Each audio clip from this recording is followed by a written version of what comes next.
D मैलो house, बहुत interesting story है भाई उसकी। भाई दो भाई थे ये, और दोनों भाइयों में ना उसी प्रॉपर्टी को लेके डिस्ट्रीब्यूट चल रहा होता है, लेकिन रहते साथ में ही है।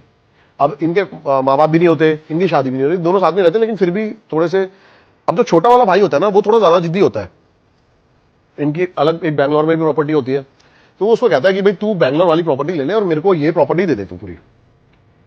अब दोनों भाइयों में इतना ज्यादा झगड़ा होने लगता है कि वहां के पड़ोसी इनसे इतना ज्यादा परेशान हो रखे होते हैं। रोज जब भी कोई इनके घर के बाहर से निकल रखा होता है तो यही चिल्लाने की, चीखने की यही आवाजें आ रही होती हैं, लड़ाइयों के उसमें पूरी।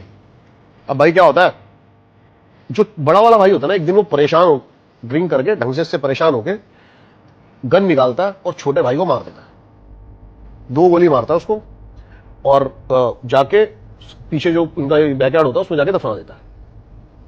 अब थोड़े टाइम है ना उसको नॉर्मल होने में लग जाता है, महीना 1.5 महीना हो जाता है। पड़ोसी को परेशान हो जाती है कि यार अब इनके घर से आवाजें आनी बंद हो गई है, लड़ाई नहीं हो रही आजकल, ये नहीं हो रही।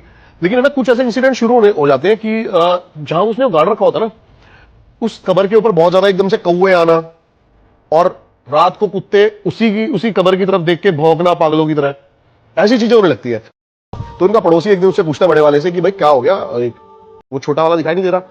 तो ये ऐसे कहकर बात डाल देता है कि भाई हमारा जो भी है हमारा सॉल्व हो गया, और वो बैंगलोर चला गया और वहीं पे ही सेटल हो गया, काम वही करेगा। लेकिन धीरे धीरे ना भाई उसकी दीवारों पे ना कुछ लिखा आना शुरू हो गया।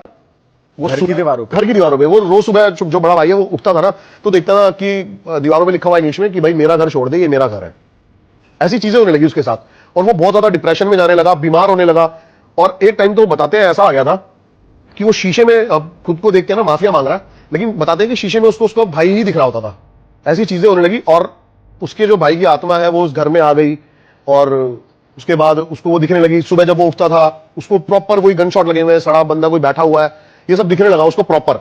अब वो परेशान हो गया और उसने भाई सुसाइड कर लिया वहां पे, बड़े वाले भाई ने, उसी घर में। लेकिन बताते हैं कि भाई फिर से जब से उसका सुसाइड हुआ ना, उसके बाद से दोबारा वो लड़ाई की आवाजें आनी शुरू हो गई हैं उस घर से। दोनों आपस में लड़ अब आत्माएं लड़ रही हैं प्रॉपर्टी के लिए। और भाई साहब मैं गया था रात को उस घर में भाई, मेरे को ऐसा कुछ मिला नहीं ना, मेरे को ऐसा कुछ सुनाई दिया। रात ही हो गए थे 10-11 बजे के बाद ही। लेकिन आपको महसूस हुआ था? नहीं, मेरे को ऐसा महसूस नहीं हुआ भाई, नहीं ऐसा महसूस नहीं हुआ।